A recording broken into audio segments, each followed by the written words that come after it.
स्वागत है एक बार फिर से आप सभी का exam Guruji by Arvind sir YouTube channel में। इस वीडियो में कंप्लीट करेंगे यूपी पुलिस कांस्टेबल या यूपी पुलिस रेडियो ऑपरेटर के लिए साइंस के इंपॉर्टेंट क्वेश्चंस को। मेरे प्यारे भाई, इसमें जितने भी क्वेश्चंस हैं ये आपके प्रीवियस ईयर क्वेश्चन पेपर है, टीसीएस के द्वारा पूछे गए क्वेश्चंस हैं। तो क्वेश्चन की जो क्वालिटी है ये हाई रहने वाली है और जो क्वेश्चन का लेवल कहें गाइस, तो आज मैंने मॉडरेट टू हाई क्वेश्चंस को रखा है। ठीक है, लेवल जो है मैंने ये मॉडरेट टू हाई रखा है। तो आप सभी क्वेश्चंस को ध्यान से देखिएगा और क्लास खत्म होने के बाद आप अपना स्कोर ज़रूर बताइएगा। दुनिया तुम्हें कहेगी तुम काबिल नहीं हो, तुम मुस्कुराकर कहना वक्त बताएगा। मेरे प्यारे भाई, आज आपका वक्त जो है ये केवल और केवल पढ़ाई करने का है और ईश्वर की चाह है और आप सभी के अंदर जो जुनून है वो आपका एक दिन बहुत जल्द निकलेगा। मेरे प्यारे भाई, किसी न किसी दिन रिजल्ट्स की पीडीएफ में दिखता हुआ जब तुम्हारा रोल नंबर तुम्हारे सारे संघर्षों की परेशानियों को दूर करेगा, तब आपकी जो मुस्कुराहट होगी उसका अंदाज ही अलग होगा। आइए आज के इस बेहतरीन लाजवाब क्लास की शुरुआत करते हैं। बट उससे पहले निवेदन है कि अगर आप चैनल पे पहली बार आए हैं तो सब्सक्राइब जरूर कर लीजिएगा, ताकि आने वाली हर एक नई क्लास की नोटिफिकेशन जो है ये आपको टाइम से मिला करे। आइए शुरू करते हैं आज के इस बेहतरीन लाजवाब क्लास को।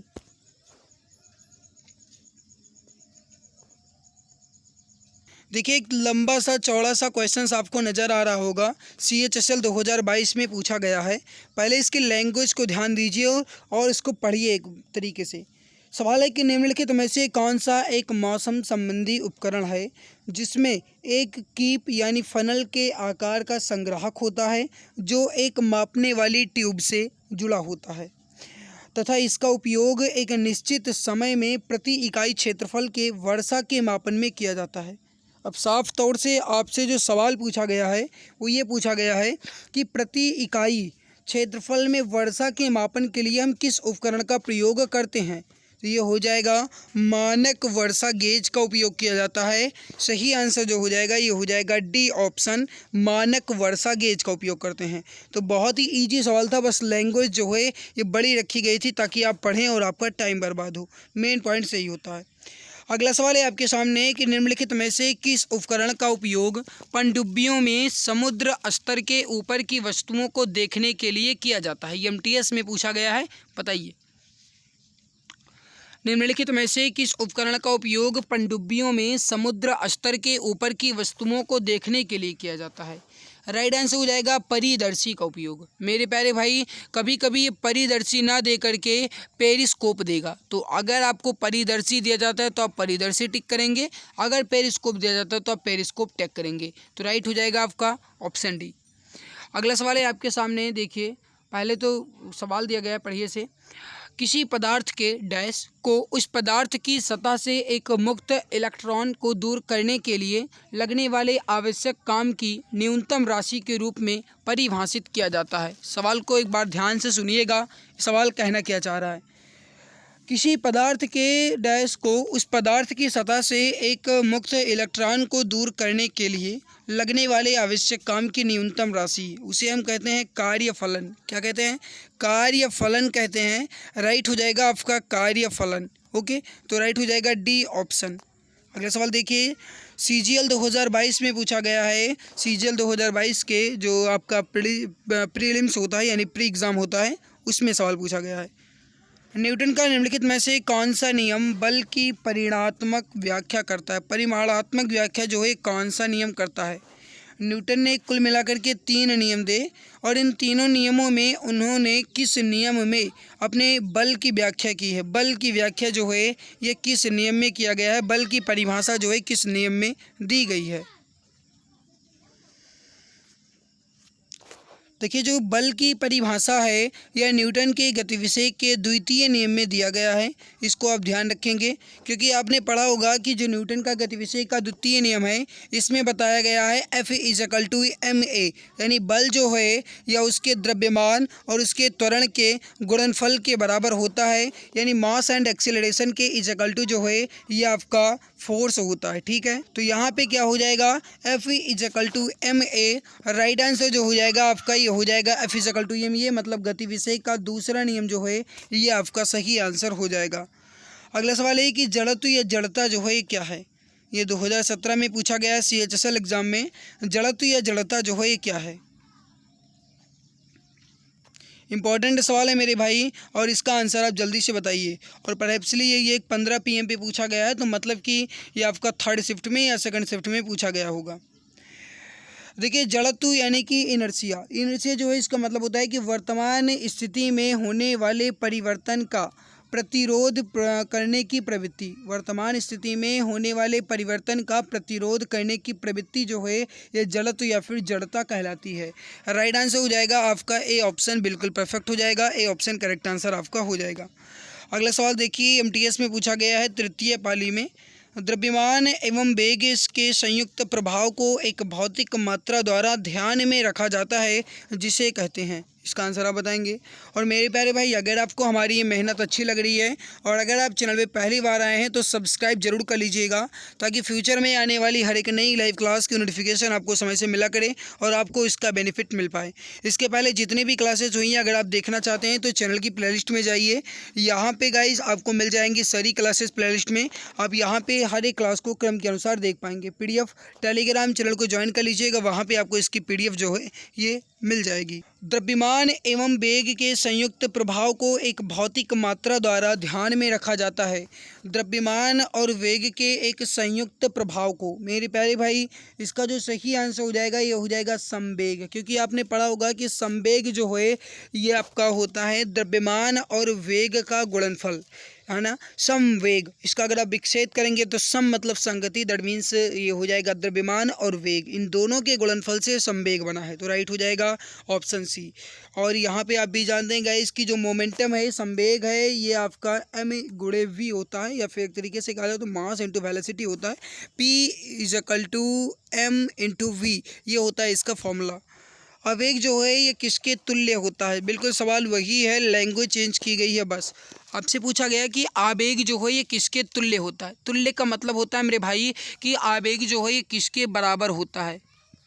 और आप अभी अभी थोड़ी देर पहले ही देखे हैं कि आवेग जो है यह संवेग में परिवर्तन की दर के बराबर होगा, संवेग में परिवर्तन के बराबर होगा। राइट आंसर हो जाएगा आपका ऑप्शन नंबर ए, संवेग में परिवर्तन के बराबर होगा आवेग, सही आंसर हो जाएगा आपका ए ऑप्शन। अगला सवाल है, संवेग के परिवर्तन की दर जो है ये क्या कहलाती है? इसका आंसर आप बताएंगे। संवेग के परिवर्तन की दर जो है ये बल कहलाती है। राइट आंसर हो जाएगा आपका, वो हो जाएगा यहाँ पे option number C, option C right हो जाएगा, बल। ऑप्शन सी परफेक्ट आंसर आपका हो जाएगा। समझिए थोड़ा सा, संवेग के साथ किसी वस्तु के सापेक्ष किसी निकाय, एक मिनट, की स्थिति या स्थान में होने वाले परिवर्तन को निकाय की गति कहते हैं। किसी वस्तु की गति की दर में परिवर्तन जो है ये बल द्वारा किया जा सकता है, क्योंकि बल वह बाहरी कारक है जो किसी वस्तु की विराम अथवा गति की अवस्था में परिवर्तन कर सकता है या परिवर्तन करने का प्रयास करता है, और संवेग में परिवर्तन की दर ही बल कहलाती है। तो इसको आप ध्यान रखेंगे। एक बात आपको और बता दें कि हमारे पास एक बच्चे ने कमेंट्स किया था कि सर जो यहाँ पे एक्सप्लेनेशन दिया जाता है, व्याख्या दी जाती है, इसको एक्सप्लेन ज़रूर कर दिया करो ताकि मुझे और भी बेनिफिट मिल पाए। तो मैंने भी सोचा कि चलो भाई एक्सप्लेन कर देते हैं, कोई जिसमें बड़ी बात नहीं है, एक्सप्लेन कर देना ज़रूरी है। लेकिन फिर भी बहुत सारे बच्चे ऐसे होते हैं जो कहते हैं सर एक्सप्लेन ना किया करो, और कुछ ऐसे बच्चे होते हैं जो कहते हैं एक्सप्लेन कर दिया करो। तो भाई किसकी बात मानी जाए कुछ पता ही नहीं है ना। तो आप बताइएगा कि एक्सप्लेन करना ज़रूरी है या नहीं, आप कमेंट में बताइएगा भाई। ऑफलाइन कमेंट में बताना मेरे बड़े भाई, ऑफलाइन कमेंट में बताना, क्योंकि मैं बाद में आपकी जो कमेंट्स है वो देख पाऊँ। ठीक है मेरे भाई, तो इसको आप बताइएगा। और बता दें कि 5000 से अधिक जीके के क्वेश्चंस की ई बुक लॉन्च की गई है।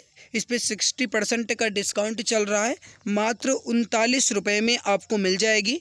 इसमें आपको history, geography, economic, constitution, science, physics, chemistry, biology और स्टैटिक जीके के 5000 क्वेश्चन के साथ एक्स्ट्रा पॉइंट्स मिल जाएंगे। ई बुक जो है ये इमेज एंड कलरफुल है। अगर आप चाहें तो इस नंबर पर व्हाट्सअप कीजिए 8948667652, 8948667652। इस पर आप व्हाट्सअप करके यहाँ से इस ई बुक को परचेज कर सकते हैं, या फिर आप इस पर व्हाट्सअप कीजिएगा, यहाँ से आपको इसका डेमो पेज मिल जाएगा, डेमो देख लीजिएगा। उसके बाद अगर इच्छा है तो आप परचेज कर लीजिएगा। बेहतरीन तरीके से आपको ये ई बुक मिलेगी और जी के विषय का डर जो है पूरी तरीके से समाप्त हो जाएगा अगर आप एक चॉकलेट का दाम 39 रुपये में इस ई बुक को परचेज कर लेते हैं तो। बढ़ते हैं अगले सवाल की तरफ। अगला सवाल है आपके सामने, CHSL 2017 में पूछा गया है, लेकिन 2017 में भी पूछा गया है तो एक तरीके से कहा जाए तो लेवल बहुत बढ़िया था। निम्नलिखित में से विस्थापन के बारे में कौन सी बात गलत है? विस्थापन के बारे में कौन सी बात गलत है? इसका आंसर आप बताएंगे। डिस्प्लेसमेंट के बारे में जो गलत है वो कौन सी है? मेरे भाई इंपॉर्टेंट सवाल है, जल्दी से बताइए राइट आंसर क्या होगा। अब देखिए यहाँ पे हमसे पूछा गया कि कौन सी बात गलत है, कौन सा कथन गलत है, और मेरे भाई इसकी पहचान करने के लिए मुझे चारों ऑप्शन को देखना जरूरी है। पहला ऑप्शन देखिए, जो विस्थापन है ये धनात्मक, ऋणात्मक या शून्य हो सकता है। तो बिल्कुल सही बात है, जो विस्थापन है, डिस्प्लेसमेंट है, ये धनात्मक भी हो सकता है, ऋणात्मक भी हो सकता है, शून्य भी हो सकता है। विस्थापन कभी भी दूरी से अधिक नहीं होगा, ये बिल्कुल बात सही है, बिल्कुल सही है। इसकी इकाई मीटर होती है, बिल्कुल बात सही है, क्योंकि विस्थापन जो है एक तरीके से दूरी ही है और दूरी का जो मात्रक होता है ये मीटर होता है। फिर देखिए, ये हमेशा धनात्मक होता है। जब ऊपर पहले ही बता दिया गया है कि इसकी जो मतलब प्रकृति है ये धनात्मक, ऋणात्मक या शून्य हो सकती है, तब हमेशा कैसे धनात्मक हो जाएगा? तो मतलब डी ऑप्शन जो है ये गलत दिया गया है। देखिए कितना इजी सवाल 2017 में पूछा गया था CHSL परीक्षा में मेरे भाई। अगला सवाल है आपके सामने, जब किसी कण को ऊर्ध्वाधर ऊपर की ओर फेंका जाता है और जब वह उस सबसे ऊंचे बिंदु तक पहुंच जाती है तो उसका क्या मतलब परिवर्तन कैसे क्या होगा? इसका आंसर आप बताएंगे। बताइए राइट आंसर क्या होगा। समझिए, फिर से एक बार सवाल समझिए, CGL में पूछा गया है, जब किसी कण को ऊर्ध्वाधर ऊपर की ओर फेंका जाता है, जैसे मान लीजिए कि आप यहाँ पे एक पृथ्वी पे खड़े हो और आप यहाँ से कोई एक पिंड जो है ये ऊर्ध्वाधर ऊपर की ओर फेंकते हैं तो ये प्रक्षेपी आकार बना करके फिर से अपनी पृथ्वी पर गिरेगी। फिर कहा गया है कि जब ये सबसे ऊंचे बिंदु पर पहुँच जाता है तब यहाँ पे क्या होगा? भाई जब ये सबसे ऊंचे बिंदु पर पहुँच जाएगा और तब इसका जो वेग है, यानी कि जो इसका मतलब एक तरीके से कहा जाए त्वरण है, एक्सेलरेशन है, ये नीचे की ओर आ जाएगा, नीचे की ओर जाता है ना। एक्सेलरेशन जो है इसका नीचे की ओर हो जाएगा, क्योंकि यहाँ से त्वरण इसका कम होता चला जाएगा तो नीचे घटता चला जाएगा और फिर एक समय ऐसा आएगा कि ये पृथ्वी पर गिर जाएगा, तो त्वरण जो है नीचे की ओर होता है। अगला सवाल है कि यदि एक गेंद ऊपर फेंकी जाती है तो निम्नलिखित में से क्या परिवर्तित नहीं होता है? बताएंगे इसका सही आंसर क्या हो जाएगा। अगर कोई एक गेंद है और वह ऊपर की ओर फेंकी जाती है तो इसमें क्या परिवर्तित नहीं होगा मेरे भाई? इसका आंसर आप बताएंगे, सही आंसर क्या हो जाएगा। इंपॉर्टेंट सवाल है, फटाफट आंसर दीजिए। देखिए क्या परिवर्तित नहीं होगा, ये सवाल आपसे पूछा जा रहा है। अगर आप ऊपर की ओर कोई भी गेंद हो या पिंड हो, कोई भी चीज़ अगर आप ऊपर की ओर फेंकते हैं तो वहाँ पे जाने के बाद जो एक्सेलरेशन है, यानी कि उसका जो त्वरण है, ये गाइस परिवर्तित नहीं होगा, या फिर एक तरीके से कहा जाए तो बदलेगा नहीं। तो राइट हो जाएगा, त्वरण में कोई भी परिवर्तन नहीं होता है, राइट हो जाएगा ए ऑप्शन। अगला सवाल है कि यदि उपयोग में लाया जाने वाला दर्पण अवतल दर्पण है तो इनमें आवर्धन का सही सूत्र क्या होगा? अगर हम उपयोग में दर्पण जो है ये अवतल लाते हैं और अगर हम अवतल दर्पण का उपयोग करते हैं तो आवर्धन का जो सूत्र है क्या होगा?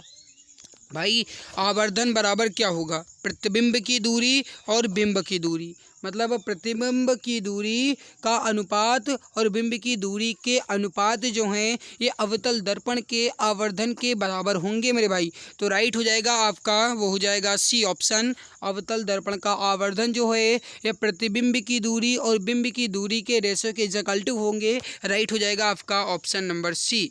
अगला सवाल देखिए क्या कह रहा है कि विद्युत द्विध्रुव यानी इलेक्ट्रिक डाइपोल, ठीक है, का कुल आवेश जो है ये कितना होता है? इसका आंसर आप बताएंगे। इंपॉर्टेंट सवाल है, एग्जाम के पॉइंट ऑफ व्यू से एग्जाम्स में आने की संभावना भाई ज़्यादा रख रहा है, तो बताओ ना इसका राइट आंसर क्या हो जाएगा। सवाल समझिए फिर से, विद्युत द्विध्रुव यानी इलेक्ट्रिक डाइपोल का कुल आवेश, भाई जो इसका आवेश है ना, यानी इसका जो चार्ज है ये बिल्कुल शून्य होता है, राइट हो जाएगा ऑप्शन सी। तो जो भी डियर, जो भी हमारे प्यारे भाई बहन ऑप्शन सी बता रहे हैं बिल्कुल सही आंसर हो जाएगा, बिल्कुल परफेक्ट आंसर आपका हो जाएगा। आगे बढ़ते हैं, अगला सवाल है कि दो बिंदुओं के बीच विभवांतर ज्ञात करने के लिए सही सूत्र की पहचान कर। दो बिंदुओं के बीच जो विभवांतर है उसको ज्ञात करने के लिए जो सूत्र की पहचान करें वो सही क्या होगा मेरे भाई? इसका आंसर आप बताओ, जल्दी से बताइए राइट आंसर क्या हो जाएगा। बहुत बढ़िया, बहुत बढ़िया, सही आंसर हो जाएगा V = W/Q, V is equal to W/Q आपका राइट आंसर हो जाएगा, जहाँ पे B जो है आपका ये विभवांतर है, W जो है ये आपका वर्क यानी कि कार्य है, और जो Q है ये आपका चार्ज मतलब कूलम यानी कि आवेश है। ठीक है, और इसको हम दो विभवांतर के बीच अगर हम ज्ञात करें तो ये हो जाएगा V is equal to W/Q। Okay मेरे भाई, आगे बढ़ते हैं। धारिता C, आवेश Q और विभव V के बीच निम्नलिखित में से कौन सा संबंध बिल्कुल सत्य है।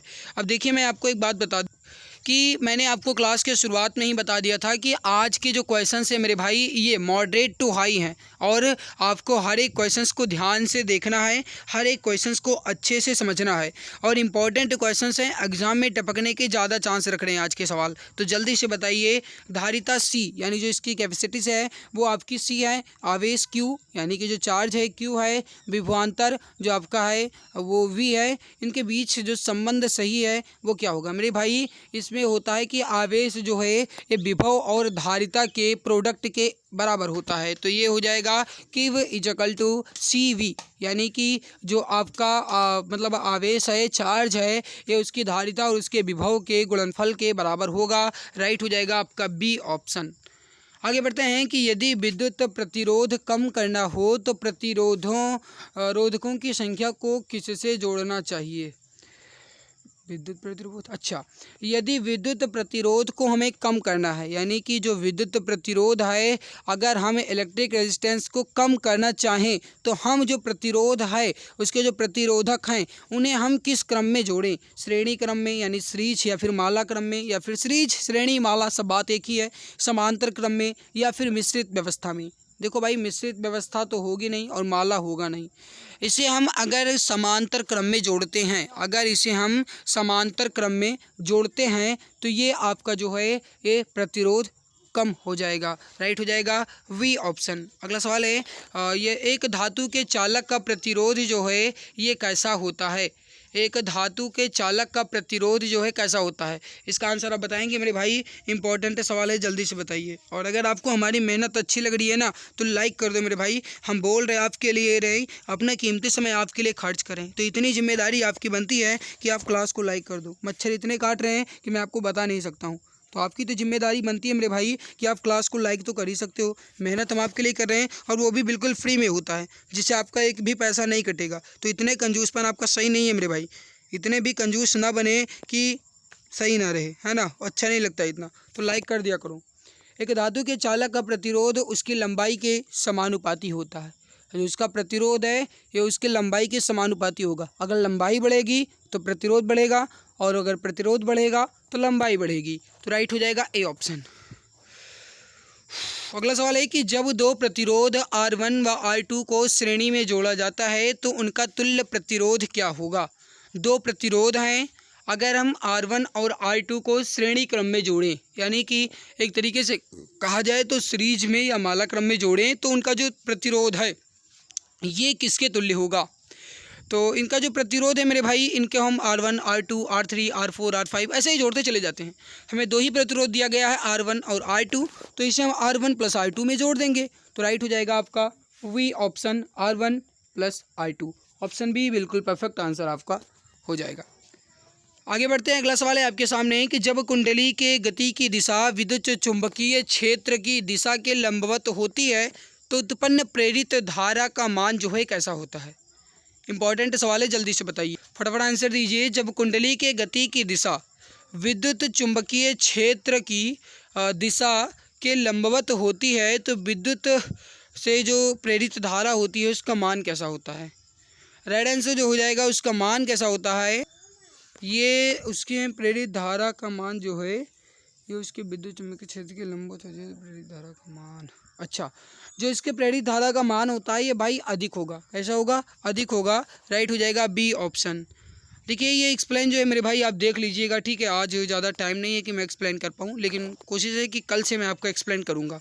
ओके, और इंपॉर्टेंट सवाल की क्वालिटी जो है बहुत अच्छी लाऊंगा, और ऐसे ही जैसे आज है भाई ऐसे ही लाऊंगा, और वही क्वेश्चन लाता हूँ। आप यहाँ पे सवाल का आंसर ना दे पाओ, अच्छी बात है, कोई बात नहीं, बहुत बढ़िया बात है ना दे पाओ, ये समझ जाओ।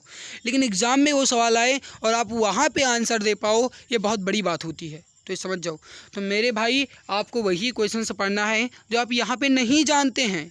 अगर आप यहाँ पे जान गए तो अपने कॉन्फिडेंस लेवल को लेकर क्या करोगे मेरे भाई? चलो मैं मान लेता हूँ कि यहाँ पे आप सभी आंसर दे पाए, लेकिन एग्जाम में एक भी सवाल ना आए तो क्या करोगे? मुंह लटकाए बैठे रहोगे? तो ऐसा नहीं करना है, आपको वही सवाल पढ़ना है मेरे भाई जो एग्जाम्स में आए और आपका बेड़ा पार करे। तो वही सवाल मैं आपका करवाऊंगा, चाहे आपको कठिन लगे या आपको ईजी लगे। लेवल तो मैं बहुत बढ़िया वाला रखूँगा। अगला सवाल है आपके सामने कि वैद्युत चुंबकीय विकिरणों का मान सिद्धांत किसने सूत्रबद्ध किया था? वैद्युत चुंबकीय विकिरणों का मान्य सिद्धांत किसने सूत्रबद्ध किया था? जेई में पूछा गया है, एसएससी जेई में। बताओ इसका राइट आंसर क्या होगा? इंपॉर्टेंट सवाल है, क्वालिटी अच्छी है। राइट होगा जेम्स क्लर्क मैक्सवेल ने इसका सिद्धांत प्रतिपादित किया था, यानी सूत्रबद्ध किया था। जेम्स क्लर्क मैक्सवेल राइट हो जाएगा। ए ऑप्शन आपका बिल्कुल परफेक्ट हो जाएगा। अगला सवाल है कि प्रकाश वैद्युत प्रभाव उत्पन्न करने के लिए जिस धातु का प्रयोग करते हैं कैथोड की तरह से किया जाना है। मतलब उसका जो कैथोड किस तरीके से होना चाहिए, उसका जो प्रयोग है जिस धातु का वो कैसा होना चाहिए? गलनांक उच्च होना चाहिए, निम्न होना चाहिए, या क्रियाशील होना चाहिए, या प्रतिरोधकता ही निम्न होनी चाहिए? सीजीएल में पूछा गया है, बताओ। राइट हो जाएगा गलनांक जो है मेरे भाई ये कैसा होना चाहिए आपका? गलनांक नहीं, क्रियाशीलता जो है ये इसकी कम होनी चाहिए। जो इसकी क्रियाशीलता है ये कैसी होनी चाहिए? कम होनी चाहिए। राइट हो जाएगा सी ऑप्शन। अगला सवाल है आपके सामने, इसको समझिए। एक फोटोवोल्टिक सेल के संदर्भ में निम्नलिखित में से कौन सी बात गलत है? बताओ एक फोटोवोल्टिक सेल के संदर्भ में कौन सी बात गलत है? इंपॉर्टेंट सवाल है, जल्दी से बताइए। एक सोलर सेल के जैसा एक और नाम। हाँ तो बात तो सही है मेरे भाई, सोलर सेल के जैसा ही एक और नाम है ये। इसे इंफ्रारेड डिटेक्टर के रूप में उपयोग में लाया जाता है। बिल्कुल फोटोवोल्टिक का हम प्रयोग करते ही करते हैं। यह प्रकाश ऊर्जा को विद्युत ऊर्जा में संग्रहित कर सकता है। ठीक है, विद्युत को प्रकाश में नहीं, ये उल्टा कैसे कर देगा? तो ये उल्टा का फुल्टा नहीं होगा, तो ये आपका गलत है मेरे भाई। डी ऑप्शन गलत है ना। अभी आपने ऊपर ही देखा कि प्रकाश को विद्युत में चेंज कर सकता है, ना कि विद्युत को प्रकाश में। तो सी ऑप्शन सही है, डी ऑप्शन गलत है। अगला सवाल है आपके सामने कि 1656 में निम्नलिखित में से किसने लोलक या पेंडुलम घड़ी का आविष्कार किया था? बहुत इंपॉर्टेंट सवाल है, ईजी भी है, बताओ। 1656 में किया गया था लोलक या पेंडुलम घड़ी। आविष्कार जो है ये क्रिश्चियन हाइगेंस के द्वारा किया गया था। क्रिश्चियन हाइगेंस के द्वारा किया गया था। डी ऑप्शन राइट आंसर हो जाएगा। आगे बढ़ते हैं कि फोनोग्राफ का आविष्कार किस वैज्ञानिक ने किया था? फोनोग्राफ का आविष्कार किस वैज्ञानिक ने किया था? जल्दी से बताइए, राइट आंसर क्या हो जाएगा? सही आंसर हो जाएगा थॉमस एडिसन के द्वारा किया गया था। Option number B correct answer आपका हो जाएगा। आगे बढ़ते हैं, अगला सवाल है आपके सामने कि बार कोड स्कैनर का आविष्कार जो है ये कब हुआ?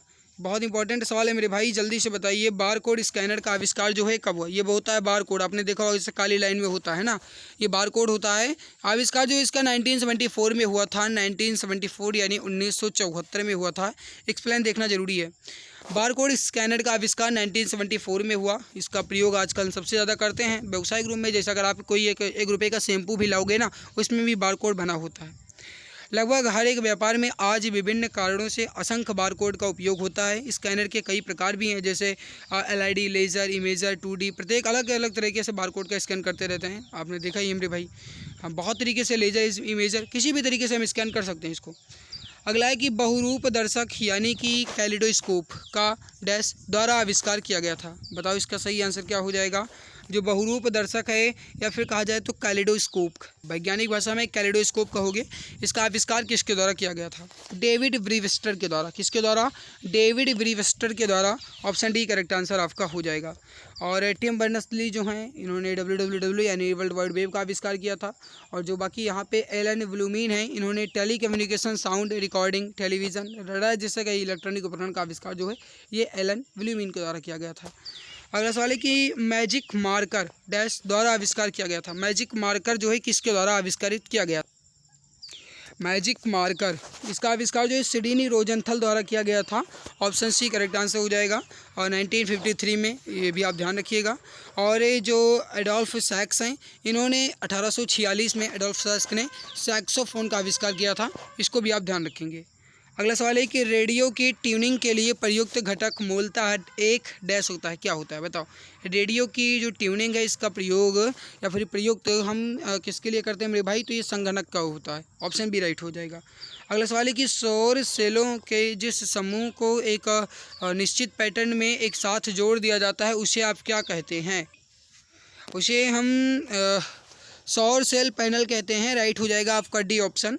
अगला सवाल है कि अत्यधिक पसीने को रोकने के लिए प्रिंकली हीट पाउडर में कौन सा यौगिक का प्रयोग किया जाता है। जो प्रिकली हीट पाउडर होता है पसीने को रोकने के लिए, इसमें किसका प्रयोग किया जाता है?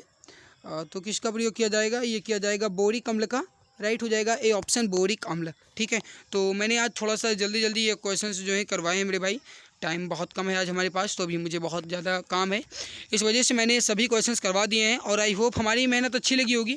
अगर अच्छी लगी तो लाइक कीजिएगा, और चैनल पे पहली बार आए हो तो सब्सक्राइब कर लेना, ताकि आने वाली सभी नई क्लास की नोटिफिकेशन आपको समय से मिला करे। PDF टेलीग्राम चैनल पे मिल जाएगी। चाहें तो आप ये मात्र 39 रुपये में इस ई बुक को परचेज़ कर सकते हैं। 8948667652 पे व्हाट्सअप करके इसे परचेज कर लीजिएगा। ये व्हाट्सअप नंबर है, डिस्क्रिप्शन में भी आपको इसकी लिंक मिल जाएगी, वहाँ से भी आप इसको देख सकते हैं। आज की इस बेहतरीन लाजवाब क्लास में इतना ही। हमारी मेहनत कैसी लगी कमेंट सेक्शन में कमेंट करके जरूर बताइएगा, क्योंकि आपके एक कमेंट से मुझे बहुत मोटिवेशन मिलता है। जब आप एक अच्छे कमेंट्स करते हो तो मुझे बहुत ज़्यादा ऊर्जा मिलती है, और उसी के बदौलत मैं आपको बेहतरीन क्लासेस दे पाता हूँ। तो अगर आपको अच्छी लगी तो लाइक कीजिएगा, चैनल पर पहली बार हो तो सब्सक्राइब कर लेना, ताकि फ्यूचर में आने वाली हर एक नई वीडियो की नोटिफिकेशन समय से मिले। मिलते हैं तो इस नई वीडियो में, तब तक के लिए खुश रहिए, मुस्कुराते रहिए। जय हिंद, जय भारत।